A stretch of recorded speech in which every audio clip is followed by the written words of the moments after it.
7절에서 11절까지의 말씀입니다. 제가 가진 성경으로 신약 392면에 있습니다. 신약 392면 요한일서 4장 7절에서 11절까지의 말씀, 오늘은 특별히 청소년부 한세주 학생이 말씀 봉독해 주시겠습니다.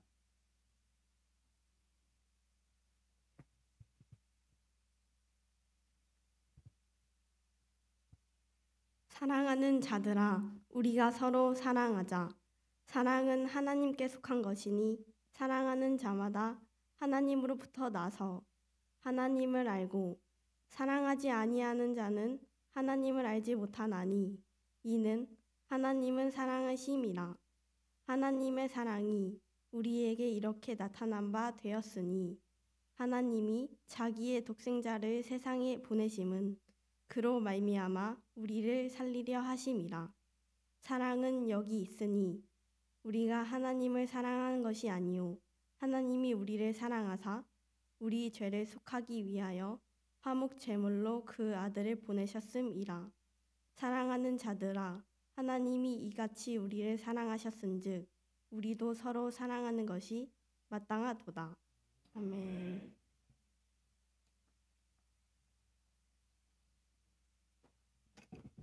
오늘 본문의 말씀, 하나님의 사랑이 우리에게 어떻게 나타났는지 가르쳐주고 있습니다. 하나님의 사랑이 어떻게 나타났습니까? 외아들 예수님을 보내셔서 우리 죄를 짊어지고 십자가에 못 박혀 몸을 찢고 피 흘리게 하셨습니다. 하나님이 아들을 통해서 하나님의 사랑을 나타내 보여주신 거예요. 그러므로 우리는 십자가를 바라볼 때 그냥 예수님이 매달린 것만 볼 것이 아니라 하나님의 사랑이 거기서 강물처럼 넘쳐 흐르는 것을 발견해야 합니다. 하나님께서 죽음에 처한 우리를 살리기 위해서 그 아들 예수님을 십자가에 못 박고 우리의 모든 죄의 빚을 청산하시고 구원과 생명을 주셨습니다. 하나님이 나를 정말 사랑하실까 하는 의문이 든다면 십자가를 바라보세요. 우리가 하나님 저를 사랑하십니까? 라고 묻는다면 하나님은 십자가를 바라봐라 라고 대답하실 거예요. 하나님의 우리에 대한 사랑의 증거가 십자가에 있습니다.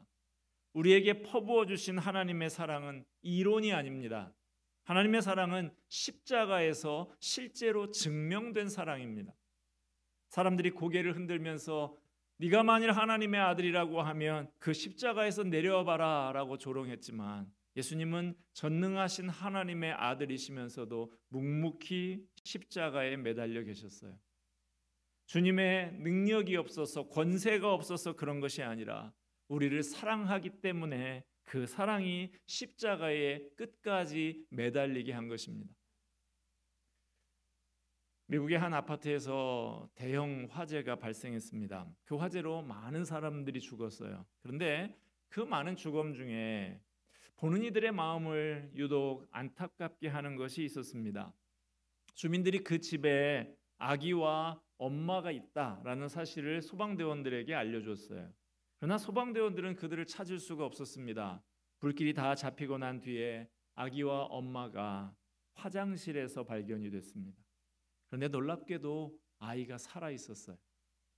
그 이유는 아이를 변기 속에다 집어넣고 엄마가 변기 위를 덮고 타 죽었기 때문이죠. 자녀를 향한 부모의 사랑이 이런 것이죠.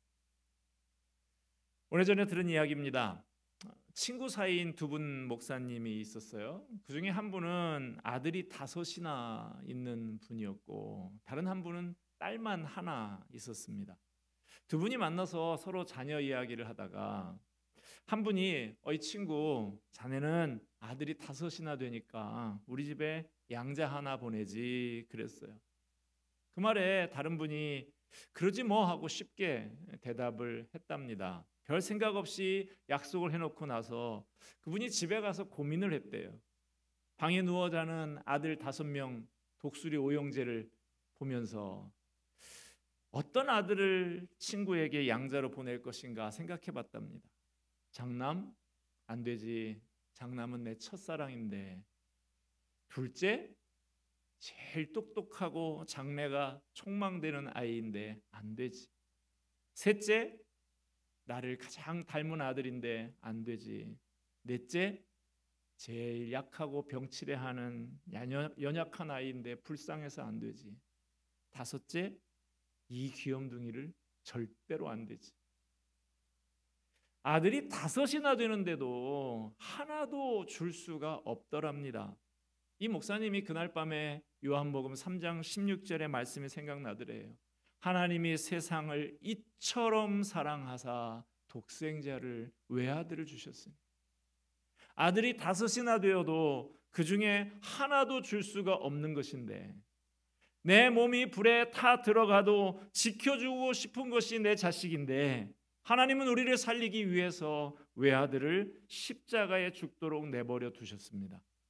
그러므로 하나님께서 외아들을 이 땅에 보내신 것은 하나님이 우리를 사랑하시는 것을 보여주는 가장 큰 증거가 되는 것이죠.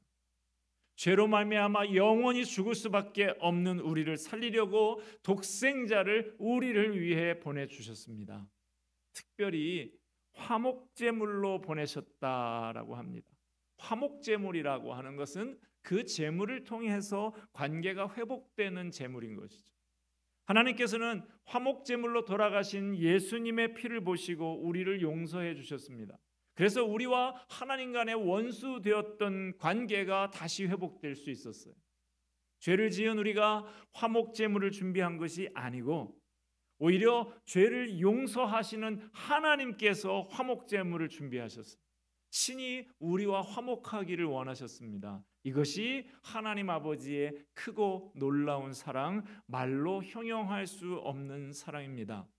로마서 5장 8절에서는 이렇게 말씀합니다.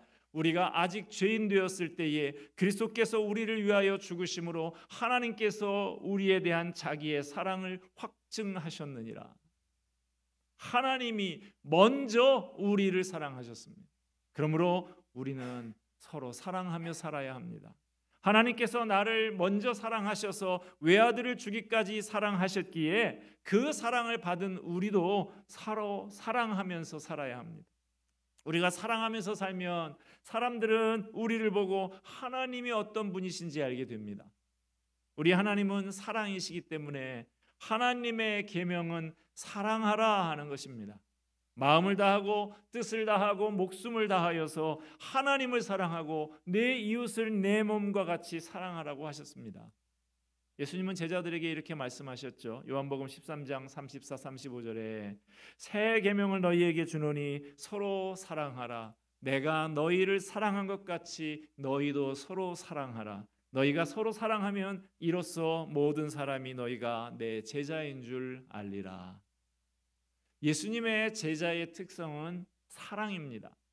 사랑의 열매를 맺을 때 우리가 예수님의 제자인 것이 드러납니다. 사랑하는 사람이 예수님의 제자인 것이죠. 그러므로 교회에 교인 수가 는다고만 기뻐할 게 아니에요. 교회가 사랑으로 소문이 나야 진정한 부흥입니다. 우리 각 사람도 사랑으로 소문나야 합니다. 그래야 진짜 예수 믿는 사람이고 예수님의 제자인 것이 증명되는 거예요. 사랑 중에 최고의 사랑은 무엇이냐? 생명을 살리기 위해서 헌신하는 사랑입니다. 오늘 본문에 하나님이 자기의 외아들을 세상에 보내신 것은 우리를 살리려 하심이라 그랬어요. 예수님이 세상에 오신 것은 우리를 살리려고 오신 거예요. 하나님이 아들을 내어주실 만큼 하나님의 가장 큰 관심사이고 중요한 일이 사람을 살리는 것입니다. 제 제자 중에 공군에서 전투기 조종사로 있다가 전역한 다음에 대한항공의 조종사로 있는 제자가 있습니다. 그 제자가 한번 저에게 이런 이야기를 해주더라고요. 베트남의 호치민 공항에서 인천공항으로 날아오는 중에 대만 부근에 왔는데 객실 승무원에게서 긴급 연락이 왔대요. 승객 중에 한 명이 호흡이 멈췄다는 거예요. 조금이라도 지체하면 승객의 목숨이 위급한 상황이라 긴급히 가장 가까운 타이베이 인근의 예비 공항에 비상 착륙을 해서 의료시설로 응급수송을 한 적이 있다고. 긴급 항로 변경을 한 것이죠. 이런 경우에 비행기가 이륙한 지 얼마 되지 않으면 더 문제가 크다고 합니다.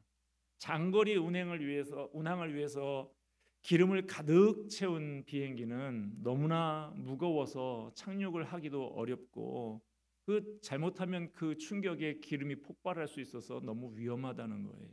그래서 응급 상황이 발생을 해서 비상 착륙을 하려고 하면 착륙하기 전에 먼저 항공료를 수천만 원어치의 기름을 공중에다 다 뿌려버린답니다. 그리고 기체를 가볍게 해서 착륙을 한다고 합니다. 수천만 원을 공중에다가 내버리고 다른 많은 승객들의 일정을 다 포기해서라도 한 생명을 구하는 것이 더 중요하다는 것이죠. 천하보다 귀한 것이 생명입니다. 예수님은 이렇게 말씀하셨습니다. 사람이 만일 온 천하를 얻고도 제 목숨을 잃으면 무엇이 유익하리요? 사람이 무엇을 주고 제 목숨을 바꾸겠느냐? 사랑은 추상적인 것이 아닙니다. 생명을 살리는 일에 시간을 들여서 헌신하는 것이 사랑이죠. 오래전에 하나님께서 기도 중에 제 마음에 성도교회가 생명 살리는 일에 좀 관심을 가져라 그러셨어요. 물론 영적인 생명을 살리는 것도 소중하지만 육신의 생명을 살리는 데도 관심을 가져야겠다라는 생각이 들었습니다. 그래서 그 해부터 해마다 우리 교회에서 새해 예산을 세울 때 생명이 위태로운데 병원비가 없는 사람이 있다면 돕는 데 써야겠다고 생각하고 얼마간 예산을 따로 세워 놓습니다. 예전에 우리 교회에서 섬기다 지금 사임한 윤재덕 전도사님, 그 어머니께서 급성 간부전으로 생명이 위독하게 되었었죠. 갑자기 간이 망가지고 그 여파로 신장과 뇌까지 이상이 생겨서 급히 간 이식 수술을 하지 않으면 안 되는 상황이었어요. O형 혈액형을 가진 간 공여자를 간절히 찾았는데 안타까이 여긴 우리 교회 청년이 사랑의 마음을 가지고 제가 간을 공여하겠습니다라고 자원하기도 했었습니다. 너무 급한 상황이라서 병원에서 가족 외에는 안 된다고 받아주지를 않았지만 이 얼마나 큰 사랑입니까? 결국에 남동생의 간을 받아서 밤샘 수술을 받았고 간 이식 수술에 엄청난 비용이 드는데 그 가정의 형편이 아주 어렵더라고요. 안타까운 마음으로 기도 중에 제 마음에 드는 감동이 있어서 성도들에게 호소를 했습니다. 때마침 그때가 고난주간이었는데 우리 이번 고난주간에 주님의 고난을 묵상하면서 매일 한 끼씩 금식하고 부활절 헌금을 다음 주에 드릴 때 금식한 식대까지 다 포함해서 헌금을 합시다. 그렇게 모은 헌금을 전액 전도사님 가정에 드려서 생명을 살리는 데에 힘을 보탭시다. 저와 성도들의 정성을 모았더니 제 기억에 그해 부활절 헌금이 평소에 3배 가까이 되었던 것으로 기억을 합니다. 여러분, 우리를 살리기 위해서 값없이 외아들을 내어주시는 큰 사랑을 받은 우리가 그 사랑을 본받아서 생명을 살리는 일에 헌신하는 것 얼마나 아름답고 칭찬받을 일입니까? 하나님의 사랑에 대한 보답은 바로 사랑입니다. 그래서 오늘 본문 11절에서 이렇게 말씀하고 있습니다. 하나님이 이같이 우리를 사랑하셨은즉 우리도 서로 사랑하는 것이 마땅하도다. 하나님이 이토록 우리를 사랑하셨고 지금도 사랑하십니다. 그러므로 우리도 서로 사랑하는 것이 마땅합니다. 여기서 마땅하도다라는 말은 의무라는 말이에요. 사랑은 의무입니다. 사랑은 반드시 수고가 따르는 것입니다. 우리들 마음에 사랑해야겠다라는 마음이 어느 정도는 다 있지요. 그런데 왜 우리의 삶 속에 사랑의 열매가 맺히지를 않을까요?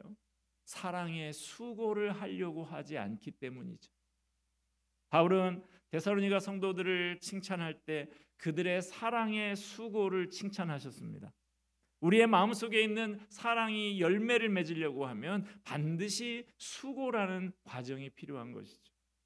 오늘 말씀을 맺습니다. 11절 말씀을 우리 다시 한번 다 같이 읽고 마치고자 합니다. 11절 말씀 같이 읽읍시다. 사랑하는 자들아, 하나님이 이같이 우리를 사랑하셨은즉 우리도 서로 사랑하는 것이 마땅하도다. 아멘. 놀라운 사랑을 받은 우리라면 마땅히 서로 사랑하며 수고하는 모습이 풍성히 나타나야 하겠습니다. 기도하겠습니다. 은혜와 사랑이 풍성하신 하나님 아버지, 저희가 죄악 중에 방황할 때 먼저 사랑해 주시고 우리를 살리기 위해 외아들을 화목제물로 내어주신 그 크신 사랑에 무한 감사를 드립니다. 그 한없는 사랑을 받은 우리가 사랑의 주님을 닮은 제자들이 되기를 소원합니다. 사랑을 마음에 품고 사랑의 말을 입술에 담고 사랑의 손길로 섬기며 사랑의 발걸음을 옮기는 사람이 되기를 소원합니다. 모든 말씀 예수 그리스도의 이름으로 기도하옵나이다. 아멘.